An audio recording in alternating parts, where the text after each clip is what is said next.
Salut! Aujourd'hui, nous sommes le 1er juillet. Ça signifie que la première moitié de l'année est déjà finie. Bye bye. Maintenant, c'est l'heure de faire le bilan de mes 6 derniers mois de lecture. Dans cette vidéo, je vais répondre aux questions du Mid-Year Book Freakout Tag et à la fin, je vais inclure des statistiques de lecture. C'est parti! Avant de commencer, j'aimerais juste poser une question. Pourquoi est-ce qu'il y a personne qui a fait une traduction officielle du titre de ce tag que visiblement personne ne sait prononcer? Moi, je juge pas le fait que personne soit capable de le prononcer. Je juge le fait que ça fait des années que Booktube francophone existe et qu'il y a personne, il n'y a pas eu de consensus pour changer le nom de ce tag en français. Bon, là, je râle. Est-ce que moi, je vais venir proposer un nom aujourd'hui? Non, parce que je suis paresseux. Mais si vous avez des idées, parce que vous êtes moins paresseux que moi, mettez-les dans les commentaires, s'il vous plaît. Ok, parenthèse fermée. Nous allons commencer avec les 13 questions de ce tag. La première est donc ton meilleur livre lu jusqu'à présent en 2022. Ah! Quelle horreur! Merci de me rappeler que je n'ai donné 5 étoiles qu'à 4 livres pour l'instant cette année, dont 2 de non-fiction. Ah, tout va très bien. Donc pour moi, le titre qui rayonne le plus dans mon cœur pour l'instant, en 2022, je pense que c'est Le consentement de Vanessa Springora. C'était juste le mélange parfait d'un livre qui a un sens et une importance incroyable, mais aussi avec un texte qui était très bien écrit et addictif. Et là, est-ce que je me sens étrange de dire que ce texte à propos de la relation malsaine de l'autrice lorsqu'elle était adolescente avec un homme âgé, que c'est addictif? Eh oui, je me sens bizarre de dire ça, mais que voulez-vous, même si ce livre me brisait le cœur, ben je l'ai dévoré. Donc voilà, c'est mon meilleur livre lu jusqu'à présent en 2022, et c'est tout à fait mérité, mais disons que j'aurais vraiment aimé qu'il ait plus de compétition. Bon, on va continuer. Deuxième question. Ta meilleure suite de saga lue en 2022. Oh! Là, c'est un livre dont je n'ai pas encore eu l'occasion de vous parler parce que je viens tout juste de terminer. C'est le dernier tome de la trilogie des Illumières de Neal Shusterman. Et là, oui, moi je veux savoir dans cette vidéo pourquoi personne n'a changé le nom de ce tag, et je veux aussi savoir pourquoi personne ne parle de cette série. C'est pas juste sur Booktube qui n'en parle pas, là. Je ne vois pas nulle part déjà parler de cette série, et je sais qu'elle est vieille, mais elle est incroyable. Oui, la faucheuse c'est bien, mais Neal Shusterman, là, cet homme fait des choses incroyables. Donc la trilogie des Illumières, c'est une série jeune adulte qui se déroule dans dans une version morte de notre monde, où atterrissent les enfants et les adolescents qui décèdent mais qui ne sont pas encore tout à fait prêts à aller jusqu'au bout du tunnel. Et là, c'est impossible pour moi de vous faire comprendre à quel point les idées dans cette série sont poussées à leur maximum. Moi, quand j'ai commencé à lire ça, j'étais pas plus emballée que ça avec le concept, mais plus ça allait, plus j'étais comme ok, c'est du génie, c'est drôle, c'est original, donc je recommande, et pour moi, c'était définitivement la meilleure suite de série que j'ai lue jusqu'à présent. Mais je dois dire qu'en 2022, pour l'instant, les suites de séries, ça se passe assez bien. Ok, troisième question. Une nouvelle sortie de cette année que tu n'as pas lue, mais que tu veux lire. Pourquoi j'ai l'impression que je suis en train de me faire juger avec cette question? Est-ce que c'est la question qui me juge, ou c'est le propre jugement que j'ai envers moi-même, mais que j'évite tous les jours de ma vie et que maintenant je ne peux qu'y faire face puisqu'il y a cette question devant moi? Bon. La réponse est très simple. C'est le dernier livre de la saga Imposters de Scott Westerfeld qui est sorti en avril. C'est la série sœur à la saga Uglies que j'avais personnellement absolument adoré lorsque j'étais jeune adolescente, mais c'est une série que vous pouvez lire même sans avoir lu Uglies et que vous pouvez aimer même sans avoir aimé Uglies. C'est de la science-fiction jeune adulte à son meilleur, et chaque livre s'améliore dans cette nouvelle saga. Donc là, il faut que je lise le dernier. La raison pour laquelle je me juge particulièrement de ne pas encore avoir lu ce livre, c'est parce que j'étais extrêmement sage pour les autres tomes de la série. Chaque année, il y en avait un qui sortait au printemps et je le lisais le mois de sa sortie. Mais là, c'est sorti en avril et nous sommes le 1er juillet. Donc ma sagesse d'autrefois, je l'ai perdue. Mais bon, d'ici la fin 2022, ce livre sera lu. Parole de scout. Même si je ne suis pas un scout. Bon, prochaine question. La sortie que tu attends le plus pour cette fin d'année 2022. Moi, je ne pensais pas que ma chère Taylor Jenkins Reid allait nous sortir quelque chose cette année. Dans le passé, il y a eu Malibu Rising que j'ai adoré du plus profond de mon cœur, et même si j'aurais accueilli un nouveau livre, ben je m'attendais pas à ce qu'elle en ponde un nouveau aussi rapidement. Mais non, il y a Carrie Soto Is Back qui va sortir en août. Et je suis tellement prête, je suis tellement prête. Tout ce que je sais du livre, c'est que ça suit un des personnages très secondaires de ce livre. Et je sais déjà que ça va parler à mon cœur. Et il y a aussi un autre livre avec lequel j'aimerais répondre pour cette question, et c'est la nouvelle sortie de Blake Crouch qui s'appelle Upgrade. Ça va sortir en juillet et j'ai tellement aimé. Mon Dieu, tous les livres dont je parle sont en arrière de moi aujourd'hui. Récursion, je l'ai tellement aimé que je pense que je suis prête à acheter Upgrade sans savoir quoi que ce soit à son propos. Donc voilà, 2 livres très excitant à l'horizon. Maintenant, pour ce qui est de la 5e question, ta plus grosse déception en 2022. Il y en a eu beaucoup en 2022, ce n'est pas une très bonne année de lecture pour l'instant, mais je pense que le livre auquel je vais attribuer le titre de plus grande déception cette année, c'est Rise to the Sun de Leah Johnson. Je sais pas qu'est-ce qui s'est passé avec ce livre, c'était une catastrophe. J'ai lu les premières comme peut-être 75 pages et j'ai fait une story sur Instagram en disant à quel point j'adorais. C'est une romance jeune adulte entre deux filles qui se rencontrent lors d'un festival de musique qui prend lieu sur un week-end. Et le début était tellement joyeux, léger, addictif. Mon cœur était ouvert à être rempli de joie. Mais qu'est-ce qui s'est passé dans la deuxième moitié? Tous les personnages sont devenus insupportables. C'était conflit après conflit après conflit et ces deux filles qui se connaissaient depuis 24 heures, c'était déjà l'amour de ma vie, blablabla. Je sais que les amours adolescents, ça peut aller vite, mais non, j'ai terminé ce livre et j'étais tellement amère. J'étais fâchée de l'expérience joyeuse qu'on m'avait volée. Leah Johnson avait tellement bien réussi son coup avec la méthode Lighty que j'avais beaucoup aimé et j'étais certaine avec le début du roman que ça allait dans la même direction de... Qu'est-ce qui s'est passé? Donc voilà, je pense que j'y avais donné un 2 étoiles et même si c'est pas la pire note que j'ai donnée cette année, je veux dire, j'ai littéralement donné pour la première fois de ma vie un 0 étoile en 2022. Mais c'est quand même le 2 étoiles, je pense, qui me fait le plus mal. Donc voilà. Ensuite, la prochaine question, c'est ta plus grosse surprise de 2022. Bon, on va parler de choses positives cette fois-ci. Et cette chose positive, c'est Anxious People de Frederick Backman. J'ai pas du tout oublié le nom de l'auteur. Le mot surprise, c'est vraiment ce qui décrit le mieux mon expérience avec ce livre. Je l'ai pris sans aucune attente. Je sais même pas pourquoi il s'est retrouvé dans mes mains, ou plutôt dans mes oreilles parce que je l'ai écouté en livre audio. J'avais jamais rien lu de Frederick Backman. Je savais que c'était un auteur très adoré pour d'autres œuvres. En fait, celle-ci, elle est assez mitigée dans ses fans. Mais moi, j'ai été charmée. C'est un contemporain qui est très difficile à décrire parce que la prémisse est complètement ridicule. Mais c'est un livre qui plonge dans le ridicule et qui réussit à nous faire sentir des choses en même temps. Dans ce livre, on suit la perspective de, je pense, comme 8 personnages. Mais ne vous inquiétez pas, c'est pas mélangeant. Et ce qui s'est passé, c'est que pendant qu'il visitait un appartement à vendre, il y a quelqu'un qui avait essayé de voler une banque qui se sauvait de la police et qui est entré et qui les a pris en otage dans l'appartement. Mais c'est pas un thriller, c'est pas rien de ce à quoi vous vous attendez, je vous promets. Tous les personnages de ce livre sont des caricatures sur pattes. Je pense que c'est un des livres qui m'a fait rire et sourire le plus de fois dans ma vie. Et ce qui est vraiment incroyable, c'est qu'habituellement, des livres avec une narration aussi humoristique et caricaturale, mais ça devient souvent répétitif dans la deuxième moitié et je m'en fatigue. Mais ça n'a pas été le cas dans ce livre-ci parce que dans la deuxième moitié, derrière l'absurdité de tout, on a pu voir le cœur de l'absurdité de l'humanité. Donc voilà, c'est une très bonne recommandation. J'espère qu'il va être traduit en français, mais je pense bien que oui. Ces autres livres sont traduits habituellement. On va se brosser les cheveux un petit peu. Alors maintenant, la 7e question, c'est ta nouvelle auteuriste favorite de l'année? Je pense que ça doit être Fanny Demeule. C'est une autrice québécoise pour laquelle je n'avais entendu que des bonnes choses avant de lire ses livres et depuis que j'ai lu 3 de ses livres, ben je n'ai que des bonnes choses à dire à son propos. Elle maîtrise vraiment bien l'art d'écrire des phrases qui nous donnent tout ce qu'on doit voir. Est-ce que ça a du sens? Je sais pas. Mais moi, je lis ces livres et je suis comme, cette femme sait ce qu'elle fait. Et j'aime ça. Si vous êtes intéressé à entendre mes avis sur ces livres, je viens tout juste de poster un vlog de lecture québécoise où j'ai lu 2 de ces livres. Donc, vous pouvez aller voir ça pour entendre mes avis sur Roux clair naturel et Highlands. Mais, petit spoiler, Roux clair naturel, c'était incroyable. Je pense d'ailleurs que c'est un des seuls livres qui a fait compétition à le consentement pour la place du meilleur livre que j'ai lu cette année. Et maintenant, pour la 8e question, c'est ton nouveau crush fictif. Est-ce que j'ai ça? Je sais pas si j'ai ça. Ouais, j'ai réfléchi bien fort et je ne pense pas avoir eu de crush fictif cette année. Donc, ce que je vais faire, c'est que je vais vous dire les personnages qui ne sont pas des croches. Premièrement, nous avons Monsieur Rochester de Jane Eyre. Non.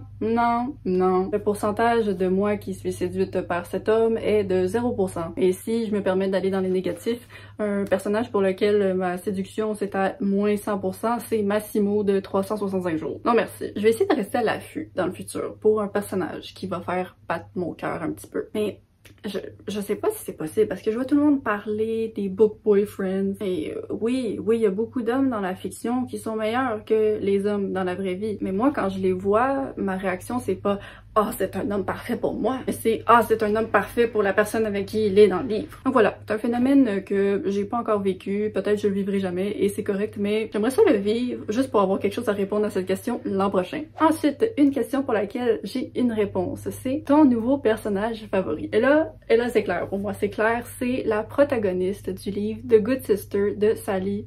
Non, j'ai pas encore une fois oublié le nom de famille de l'autrice. Hepworth. Sally Hepworth. C'est un livre qui est un thriller. Est-ce que c'est un thriller? Bah, c'est plus un contemporain qui met en valeur, en scène, l'ingéniosité, la perfection, le charisme, le charme de notre personnage principal, qui est d'une femme qui passe sa vie dans des bibliothèques pour une raison très valide. En même temps, est-ce qu'il y a des raisons pas valides de passer sa vie dans des bibliothèques? En tout cas, elle a des antécédents qui font en sorte que les bibliothèques, c'est un lieu sécuritaire pour elle. C'est un personnage qui est neurodivergent et j'ai tellement aimé de la façon qu'elle était écrite, j'aimais comment elle menait l'histoire. Je trouvais ça vraiment rafraîchissant comme personnage principal et j'ai tellement réussi à la comprendre en tant qu'humaine et j'ai juste adoré la suivre. Ce qui est dommage, c'est que j'ai complètement oublié son prénom, mais je sais qu'elle existe dans ce livre, je sais que c'est le personnage principal et je sais que je vous le recommande. Ensuite, la 10e question nous demande un livre qui t'a fait pleurer. Bon, encore une fois, c'est une question à laquelle je ne pourrais pas vraiment répondre parce que quand il s'agit de pleurer en lisant des livres, disons que mes yeux sont assez vierges à ce niveau. J'ai jamais pleuré en lisant un livre. Si j'ai pleuré en lisant un livre, c'est à cause de quelque chose qui se passait en dehors du livre. Donc là, je sais pas trop quoi répondre. Mais je pense que je vais répondre avec un livre qui aurait dû me faire pleurer. Et c'est 1000 soleils splendides de Khaled Hosseini. C'est un livre qui parle de la réalité de deux femmes en Afghanistan de mémoire, je pense que c'est début années 80 jusqu'à 2000, 2005. On fait face à une souffrance qui paraît tellement irréelle pour les temps dans lesquels on vit en ce moment. Et donc, en lisant le livre, on a l'impression de lire un roman historique. Mais comme je l'ai mentionné, ça se déroule en partie après les années 2000, après l'attentat du 11 septembre. On voit les conséquences d'un événement qui, oui, a été tragique en Amérique du Nord, mais qui a été également tragique en Afghanistan avec les conséquences que ça a eu sur le peuple. En tout cas, c'était une œuvre vraiment poignante avec des personnages qui traversent des choses très difficiles, non seulement à cause de leur environnement, mais juste parce que ce sont des femmes. Et ça remonte jamais le moral. Donc voilà, s'il y a un livre pour lequel j'aurais pu pleurer, c'est celui-ci. Est-ce que j'ai pleuré? Non. Est-ce que je suis capable de pleurer en lisant un livre? On verra. Pour faire contraste à cette question maintenant, la 11e question nous demande de parler d'un livre qui t'a rendu heureux. Alors, Ice Planet Barbarians de Ruby Dixon m'a rendue heureuse pendant 75 pages environ. Après ces 75 pages, j'avais légèrement envie de mourir, mais j'ai connu la joie pendant la première moitié. C'est une romance érotique avec des extraterrestres et j'ai un log ici si vous voulez aller voir mes pensées. Mais sinon, pour ce qui est d'un livre qui m'a rendue heureuse du début jusqu'à la fin cette fois-ci, je pense que c'est L'éveil du Léviathan de James C. Corey. Excusez si ça vibre, il y a mon chat qui vient de se coucher sur mon tripod. Lui non. Donc c'est le premier livre d'une série de science-fiction qui, franchement, ne fait pas grand-chose de grandiose. C'est pas quelque chose qui m'a fait exploser la tête comme d'autres livres de science-fiction l'ont fait, mais c'est juste un livre pendant lequel j'étais heureuse pendant toute ma lecture. J'étais tellement contente de le lire, d'avoir quelque chose entre mes mains qui me fasse sentir à la maison. Faudrait vraiment que j'arrête de procrastiner. Le 2e livre. C'est l'heure de l'avant-dernière question qui est le plus beau livre que tu as acquis en ce début d'année. J'ai quelques candidats, mais je pense que le gagnant, c'est The Girl Who Fell Beneath the Sea de Axio. C'est vraiment un beau livre qui avait tellement du beau potentiel. Et là, est-ce que ça paraît avec ma figure que j'ai été très déçue par ce livre? Oui. Mais bon, parlons de sa beauté. C'est un beau livre. Ok, moi j'ai acheté ce livre en partie, en très grosse partie, parce que on m'a dit que c'était une sorte de retelling, réécriture de conte du voyage de Chihiro. Là, moi j'ai entendu ça, j'étais comme, ben il me le faut. Et maintenant je l'ai, et même si j'étais vraiment déçue, je suis quand même contente de l'avoir parce qu'il est beau. Des fois, ça n'a pas besoin d'être plus compliqué que ça. Mais pour brièvement parler de ce qui m'a déçue avec ce livre, il y a beaucoup de raisons. Je vais vous mettre la vidéo dans laquelle j'en ai parlé. Mais c'est vraiment un récit dans lequel on passait d'une scène à l'autre sans vraiment lien ou explication. On comprenait pas le personnage, qu'est-ce qu'elle faisait, qu'est-ce qu'elle recherchait, c'était quoi le rôle que ça jouait dans la quête principale du livre. Les règles du monde étaient expliquées, mais après ça, les personnages les brisaient et on savait pas pourquoi ils étaient capables de les briser. En tout cas, c'était vraiment pas la qualité que je recherchais, mais je connais beaucoup de gens qui l'ont adoré, alors laissez pas mon avis vous décourager, surtout parce qu'il est tellement beau. En voilà. Et donc, la dernière question de ce tag, c'est quel est le livre que tu dois lire avant la fin de l'année? Ouais, ben je sais c'est quoi. Et c'est Le nom du vent de Patrick Rothfuss, qui est un livre que je veux lire depuis 2015. Et j'ai vraiment l'impression que je vais beaucoup l'aimer parce que c'est le livre qui suit la vie d'un personnage qui va devenir le magicien le plus redouté de tous les temps, de son enfance jusqu'à sa vieillesse ou sa mort, je sais pas. Et les histoires qui se passent sur une vie entière, c'est mon truc. J'aime ça. Et pourquoi j'ai pas encore lu ce livre? Ben c'est parce qu'il fait comme 900 pages. Mais là, ça suffit. Il faut que je le lise. J'ai fait une vidéo l'an passé où je disais qu'il fallait absolument que je l'ai lu d'ici la fin de l'été. Eh bien, j'ai des mauvaises nouvelles pour la moi du passé. Je pense que j'ai besoin d'un petit peu de motivation. Si vous avez lu ce livre et si vous l'avez aimé, vraiment seulement si vous l'avez aimé en fait, laissez-moi un commentaire. Si vous l'avez pas aimé, je veux pas savoir, ça va pas m'aider à le lire. Donc s'il vous plaît, si vous l'avez lu et aimé, dites-le moi. Il faut que je le lise, il faut que je le lise. Et voilà, c'est ce qui résume toutes les questions du Mid-Year Book Freakout Tag. Le titre est tellement long que j'ai le temps de me perdre dans ma tête à penser à qu'est-ce que je vais cuisiner tantôt avant d'avoir fini de le dire. Ok. Bon, on va mettre fin à cette tangente et maintenant, nous allons plonger dans mes statistiques de lecture. Et là, ça a été un peu l'apocalypse dans ma vie récemment niveau santé. Alors, les statistiques aujourd'hui ne vont pas autant en profondeur que je le souhaiterais. Mais si vous avez passé le même nombre d'heures que moi dans les toilettes dans les 2 dernières semaines, vos statistiques aussi ne seraient pas tout à fait complètes. Donc, au moment où je filme cette vidéo, nous sommes le 23 juin. Alors, ça signifie que les statistiques sont pas parfaitement représentatives des vrais 6 mois de lecture parce qu'il reste encore 7 jours. Mais bon, pour l'instant, j'ai lu 51 livres cette année et la note moyenne que j'ai donnée est de 3,34 étoiles. Aucune surprise ici. Pour ce qui est de la langue dans laquelle j'ai lu les livres, il y a 18 qui ont été lus en français et 33 en anglais. Je pense que ça représente 2 tiers en anglais, 1 tiers en français.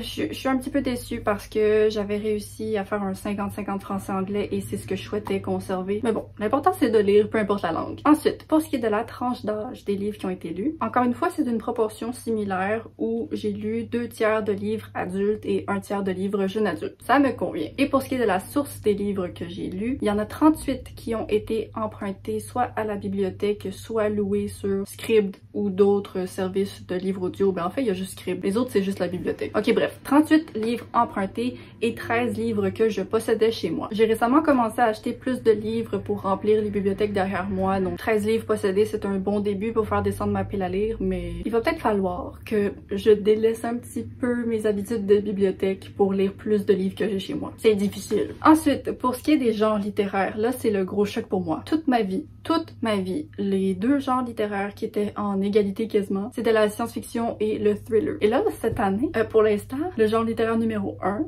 c'est le contemporain avec 10 livres lus, et le genre littéraire numéro 2, c'est la fantasy / fantastique avec 9 livres lus. Je suis sous le choc. Je vais changer le nom de ma chaîne, ce sera plus sous le ciel, ça va être sous le choc. Bon, ensuite en 3e et 4e position, nous avons le thriller avec 8 livres, science-fiction avec 7. Ensuite, 6 romances, 3 livres d'horreur, 3 non-fiction, 2 historiques, 1 classique. Je sens vraiment dans mon âme que j'ai pas assez lu de science-fiction cette année. C'est peut-être pour ça que j'ai pas une superbe année de lecture pour l'instant. Mais j'aime ça lire d'autres genres littéraires, j'aime ça lire tout. En tout cas, je pense que dans les prochains mois, je vais commencer une opération Trouvons des coups de cœur. Et je sais pas si mon micro a aimé ça. Faut que je me trouve des coups de cœur. Donc je pense que dans les prochains mois, je vais essayer de vraiment y aller pour des livres que je sens un beau potentiel. Prochaine catégorie de statistiques que je vais vous parler des formats dans lesquels j'ai lu mes livres. Il y a 26 livres que j'ai lus en format papier, 17 livres que j'ai lus en audio et 8 que j'ai lus en numérique. Ça semble vraiment être une proportion normale pour moi en général. J'avais averti au début de l'année que ça se pouvait très bien que mes livres audio baissent parce que j'économisais pour un lave-vaisselle, mais à la place d'acheter un lave-vaisselle, j'ai acheté une caméra. Donc voilà, les livres audio vont continuer pour un moment. La prochaine statistique maintenant, c'est une autre surprise parce que j'ai toujours eu l'habitude de, sans y penser consciemment, lire des livres qui étaient 50% environ écrits par des hommes, 50% écrits par des femmes. Là, cette année, c'est vraiment une majorité d'œuvres écrites par des autrices. Fait que 38 livres écrits par des autrices, 12 seulement écrits par des hommes et 1 seulement écrit par un autoriste non-binaire. Mais écoute, la proportion homme-femme,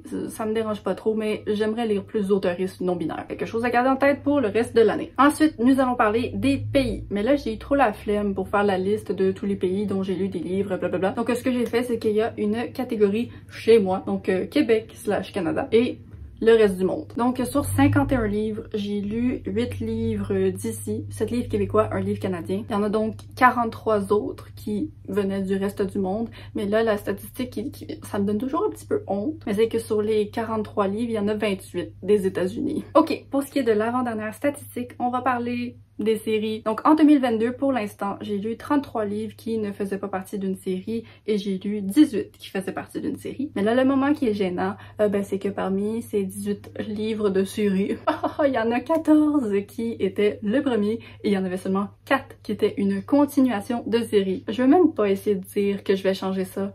On sait que je le changerai pas. Et pour finir, je vais parler d'une statistique qui... Je sais pas à quel point c'est pertinent pour vous, mais c'est pertinent pour moi. Et c'est que bon, moi j'ai une pile à lire qui inclut des livres que je peux louer à la bibliothèque mais qui sont pas chez moi. Et dans cette pile à lire générale de livres qui me sont accessibles, il y a environ 218 livres. Et donc moi ce que j'aime faire, c'est classer ma pile à lire par ordre d'ancienneté selon le moment où j'ai décidé que je voulais lire ce livre un jour. Et chaque fois que je lis un livre, je vais écrire la position du livre dans la liste d'ancienneté. Donc par exemple, les livres de 1 à 50, ce sont les plus vieux livres de ma pile à lire. Ce sont la catégorie oui. Et les livres de 150 à 220, ben ça, ce sont des livres que j'ai ajoutés très récemment. Donc je vais vous mettre à l'écran une petite proportion des livres que j'ai lus. Ils appartenaient à quelle catégorie d'ancienneté? Et comme on peut le voir, j'ai seulement lu 6 livres qui faisaient partie des 50 plus vieux livres de ma pile. Ça, c'est pas bon. Donc ouais, ça c'est la chose principale que je souhaite travailler dans la deuxième moitié de l'année. Est-ce que je vais le faire?